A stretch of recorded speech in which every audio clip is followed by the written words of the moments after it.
네, 건강정보와 제약 바이오업계 이슈를 들여다보는 약이 되는 이야기 시간입니다.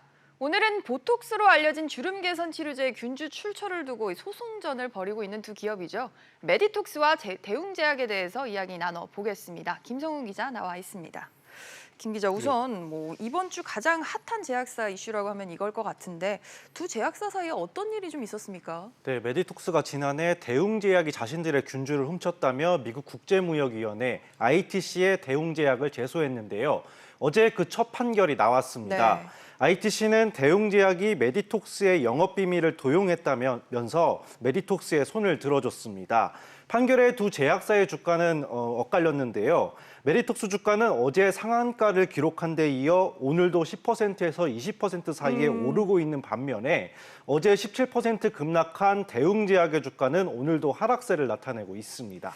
사실 이게 벌써 5년 가까이 끌어오고 있는 분쟁이 아니겠습니까? 이번에 이렇게 판결이 나면서 물론 예비 판정이긴 하지만 대웅제약의 손실 어느 정도로 예상이 됩니까? 네, 사실 1조 원이 넘는 대웅제약의 한 해 매출을 봤을 때 보톡스 제품 매출액은 445억 원으로 4% 수준에 불과합니다. 네. 미국의 보톡스 제품 수출을 늘릴 계획이었는데 ITC가 10년간 보톡스 제품의 미국 수입 금지를 권고하면서 이런 계획이 수포로 돌아갈 위기에 처하게 됐습니다.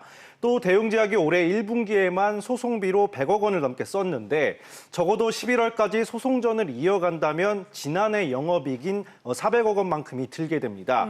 1년간 번 돈을 고스란히 소송에 쓰는 겁니다. 여기에 소송에서 지면 메디톡스의 균주 반환과 보톡스 제품의 폐기 요구, 그리고 주주 집단 소송 가능성도 있는데요.